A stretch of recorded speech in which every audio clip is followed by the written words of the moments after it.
تو دائیں ہاتھ کا فرشتہ بائیں ہاتھ کے فرشتے کو کہتا ہے کہ تمہیں دیکھو کہ یہ نیکی کرنے کے لیے جا رہا ہے، اس لیے کہ اس کے منہ سے ایک بہت خوبصورت، بہت ہی لطیف خوشبو آتی ہے نیکی کرنے والے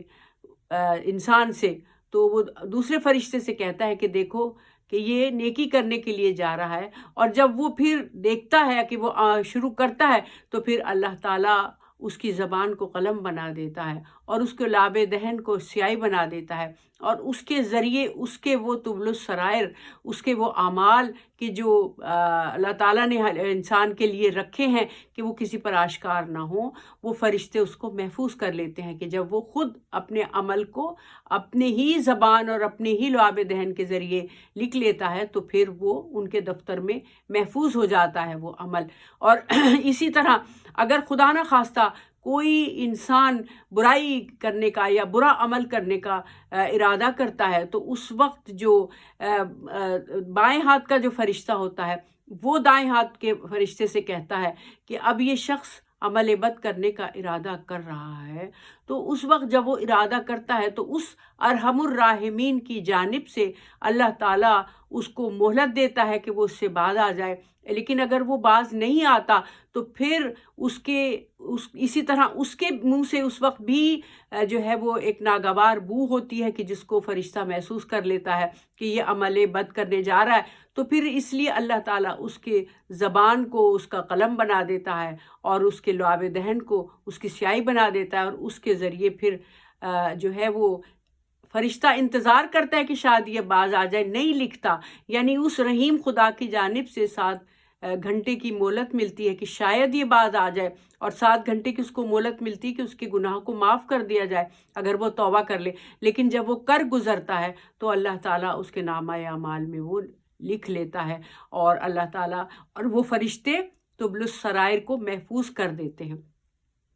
تو آپ یہ دیکھیں کہ یہ 2 نگہبان فرشتے جو ہیں یہ ہر وقت الرٹ رہتے ہیں، یہ کسی وقت بھی انسان کے عمل سے غافل نہیں ہوتے ہیں۔ تو کسی نے پوچھا حضور سے، ابو درداء سے روایت ہے کہ پوچھا کہ یا رسول اللہ یہ طبل السرائر کیا ہیں؟ تو آپ نے ارشاد فرمایا کہ اللہ تعالیٰ نے جب انسان کو دنیا میں بھیجنے کا ارادہ کیا تو اس سے کچھ تحفظات لیے، کچھ اس سے وعدے لیے، اور وہ کیا تھے؟ تو وہی طبل السرائر وہ کیا تھے؟ وہ یہ تھے کہ وہ نماز ادا کرے گا، اللہ کی عبادت کرے گا، جیسے کہ اللہ تعالیٰ ارشاد فرماتا ہے کہ اللہ تعالیٰ نے انسان کو اپنی عبادت کے لیے خلق کیا، وما خلقت الجن والانس الا لیعبدون، اپنی عبادت کے لیے خلق کیا، اور عبادت صرف جو ہے انسان کا سب سے بڑا سرمایہ ہے۔ تو لہٰذا اللہ تعالیٰ نے نماز کو فرض کیا اس کے اوپر، اور اس کے بعد روزے کو فرض کیا، اس کے بعد صحیح وضو کرنے کو فرض کیا کہ جب نماز پڑھو تو وضو کو صحیح طریقے سے ادا کرو، اور چوتھی چیز جو فرض کی وہ یہ کہ مستحب یعنی جو واجب غسل ہیں جیسے کہ غسل جنابت ہے وہ انسان پر واجب قرار دیا، جس طرح نماز واجب ہے، جس طرح روزہ رمضان کے روزے واجب ہیں، اور اسی طرح انسان کے اوپر صحیح غسل واجب ہے، اور اسی طرح انسان کے اوپر جو ہے وہ غسل جنابت واجب ہے۔ لیکن اگر وہ یہ نہیں کرتا تو وہ طبل السرائر ان کو اس لیے کہہ کر پکارا کہ وہ صرف یا تو وہ خود جانتا ہے اپنے اس عمل کو، یا وہ حافظ فرشتے جو کہ اس کے اس عمل کو محفوظ کرتے ہیں وہ جانتے ہیں۔ کوئی اپنی طرف سے یہ کہہ دے کہ جی میں نے تو نماز پڑھ لی اور اس نے نہ پڑھی ہو، وہ نہ پڑھی ہو، دوسروں کو وہ دھوکہ دے سکتا ہے لیکن ان محافظ فرشتوں کو دھوکہ نہیں دے سکتا کہ جن کو اللہ نے اس کام کے لیے مقرر کیا۔ یہ ہمارا ایمان ہونا چاہیے۔ اسی طرح اگر نماز پڑھتے ہوئے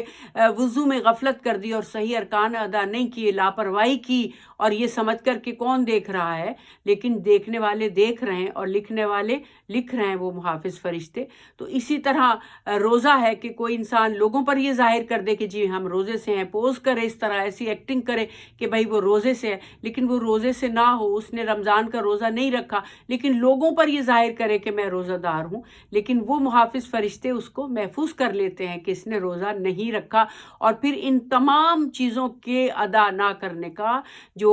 گناہ ملے گا اس کو بھی اللہ تعالیٰ جو ہے حکم دیتا ہے ان محافظ فرشتوں کو کہ لکھ لو۔ اور پھر اس کے بعد جو سب سے خطرناک اور سب سے ضروری چیز ہے وہ غسل جنابت ہے کہ جو انسان کے اوپر نماز کی طرح فرض ہے کہ جب تک وہ اس کو ادا نہیں کر لیتا وہ کوئی عبادت کرنے کے قابل نہیں ہوتا۔ تو اور اگر کوئی انسان نہیں اس کو ادا کرتا اور نہیں وہ والا غسل کرتا اور اسی طرح وہ لوگوں کے درمیان اٹھتا بیٹھتا رہتا ہے تو جو گناہ اس کے اوپر آ رہے ہیں وہ فرشتے لکھتے چلے جا رہے ہیں جب تک کہ وہ فارغ اس سے نہ ہو جائے۔ تو آپ یہ دیکھیے کہ یہ ایسے خطرناک گناہ ہیں کہ جن کے اللہ تعالیٰ نے جن کی معافی جو ہے وہ اس طرح سے رکھی ہے کہ اس کے بدلے میں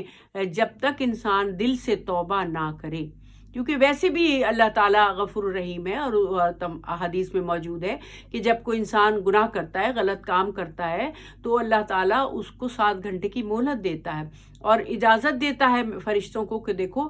اگر 7 گھنٹے میں یہ توبہ کر لے تو اس کا یہ گناہ اس کے نامہ اعمال سے مٹا دو۔ لیکن اگر وہ 7 گھنٹے تک غفلت میں پڑا رہنے کے بعد بھول جاتا ہے کہ اس نے کیا غلط کام کیا، توبہ نہیں کرتا، اللہ سے استغفار نہیں کرتا، تو وہ ہمیشگی کا گناہ جو ہے وہ اس کا بن جاتا ہے اور اس کے نامہ اعمال میں اس کو لکھ لیا جاتا ہے۔ تو اسی لیے آپ یہ دیکھیں کہ یہ تبل السرائر وہ چھپے ہوئے گناہ ہیں کہ جب انسان اگر لگاتار ان کو کرتا رہے تو اور اس کے لیے کوئی تدارک نہ کرے تو وہ پھر ایز اٹ از روز قیامت اس کے سامنے جو ہیں وہ مجسم ہو کے اس کی حالت میں آئیں گے۔ تو اسی لیے آپ یہ دیکھیے کہ پوچھا کسی نے مولا سے کہ آقا یہ بتائیے کہ میں کچھ ایسے اعمال کرنا چاہتا ہوں کہ میرے گناہ دھل جائے اور میں جنت کا وارث بن جاؤں، اور اس میں تمام قسم کے گناہ شامل ہیں جن میں تبل السرائر بھی ہیں۔ تو دیکھیں میرے مولا نے کیا ارشاد فرمایا، یہ میرے آج کے لیکچر کا محاصل ہے، ایک یعنی اس کا شارٹ بالکل میں آپ کو کر کے بتا رہی ہوں کہ جو اس کا محاصل ہے وہ یہ ہے کہ ارشاد فرمایا کہ جس کے تبل السرائر ہیں یا جس کے گناہ ہیں ایسے کہ جو چھپے ہوئے ہیں، لوگوں کو نہیں پتہ، لوگ اس کو بہت زیادہ یہ سمجھتے ہیں کہ بھئی یہ بڑا نیک اور بہت ہی بلند کردار کا انسان ہے، لیکن فرشتوں نے اس کے ان اعمال کو لکھ لیا ہے۔ تو ارشاد فرمایا کہ پھر اس کے لیے ہے کہ وہ نیک عمل کرے، ارادہ کر کے عمل صالح کرے، کیونکہ عمل صالح یا نیک عمل جو ہے وہ انسان کے گناہوں کو دھو دیتا ہے، اور اس کے ساتھ دل سے توبہ کرے، کیونکہ جتنے بھی معصومین کے پاس لوگ آتے تھے اور آ کر پوچھتے تھے کہ فرزند رسول یہ بتائیے کہ ہم کیسے اپنے گناہوں سے چھٹکارا حاصل کر سکتے اس دنیا میں تاکہ قیامت میں یا برزخ میں ہمیں اس کی سزا نہ ملے۔ تو ہمیشہ ہر رہبر نے یہی بتایا کہ کثرت سے استغفار کرو، لیکن استغفار کا پہلے مطلب پہچانو کہ استغفار کا مطلب کیا ہے، اور پھر اس کے بعد ارشاد فرمایا کہ جو عمل صالح انسان اس خیال میں کرتا ہے تو پھر اللہ تعالیٰ اس کے وہ تبل السرائر کو اس دفتر سے مٹا دیتا ہے جس میں کہ وہ محافظ فرشتے لکھتے ہیں۔ تو پوچھا کسی نے کہ مولا میں بھی کیا کروں ایسا کہ میں جنت کا وارث بن جاؤں اور میرے گناہ دور ہو جائیں؟ تو دیکھیں مولا نے کیا ارشاد فرمایا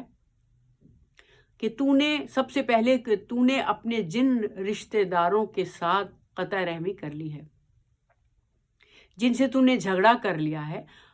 اور تو ان سے قطع رحمی کر بیٹھا ہے، تو ان کے پاس جا اور ان کے ساتھ صلہ رحمی کر، ان کے ساتھ جا اور ان سے پھر تو اپنے تعلقات کو استوار کر، اور اگر انہوں نے تیرے ساتھ زیادتی کی ہے، ظلم کیا ہے، تو ان کو معاف کر دے، اور آگے بڑھ کر تو ان سے اپنے اچھے اخلاق کے ساتھ ان سے پیش آ اور ان کو مجبور کر کہ وہ تیرے اخلاق سے متاثر ہو کر تیرے ساتھ اپنے تعلقات کو جوڑ لیں۔ اگر تو ایسا کرے گا تو تیرے نامہ اعمال سے وہ تبل السرائر جو ہیں ان کو مٹا دیے جائیں گے۔ اور پھر ارشاد فرمایا کہ دوسرا عمل یہ ہے کہ اگر تو اپنے اگر یہ نہیں کر سکتا، تیرے لیے یہ بہت مشکل ہے اور ممکن نہیں ہے کہ تو ان رشتہ داروں سے جن سے تو قطع رحمی کر چکا ہے جا کر دوبارہ سے ان سے تعلقات جوڑے، اگر تو ایسا نہیں کر سکتا تو پھر تو یہ کر کہ تو بھوکوں کو کھانا کھلا۔ دیکھیے بہت زیادہ ترغیب اللہ تعالیٰ نے دی ہے، بہت زیادہ حکم دیا ہے بھوکوں کو کھانا کھلانے کا۔ پھر تو بھوکوں کو کھانا کھلا، پیاسوں کو پانی پلا، اور تیسرا عمل صالح جو ارشاد فرمایا وہ یہ ہے کہ پھر تو امر بالمعروف اور نہی عن المنکر کر۔ وہ کرنے سے بھی تیرے تبل السرائر جو ہیں تیرے نامہ اعمال سے دھو دیے جائیں گے۔ امر بالمعروف مطلب کہ لوگوں کو نیکیوں کی طرف بلا، یہ مت کہے کہ مجھے کیا ضرورت ہے، اگر کوئی اچھا کام نہیں کر رہا تو میں کیوں اس کو بتاؤں، مجھے کیا ضرورت ہے۔ آج کل یہ بھی ایک بہت بڑا المیہ بن گیا ہے کہ ہم کسی کو اچھی بات بتانا بھی پسند نہیں کرتے، صرف اپنے آپ کو محفوظ رکھنے کے لیے۔ تو کہا کہ امر بالمعروف کر، لوگوں کو امر بالمعروف کر، نہی عن المنکر کر، برائیوں سے روک، یعنی اچھائیوں کی طرف بلا اور برائیوں سے روک۔ اگر تو ایسا کرے گا تو تیرے تبل السرائر جو ہیں، وہ پوشیدہ گناہ، وہ چھپے ہوئے گناہ کہ جو تیرے محافظ فرشتوں نے لکھ لیے ہیں، وہ تیرے نامہ اعمال سے ان کو مٹا دیں گے، رب کر دیں گے ان کو۔ تو آپ یہ دیکھیں کہ کتنا غفور الرحیم ہے میرا مالک۔ اور پھر ارشاد فرمایا کہ جب تو بار بار ایسا کرے گا،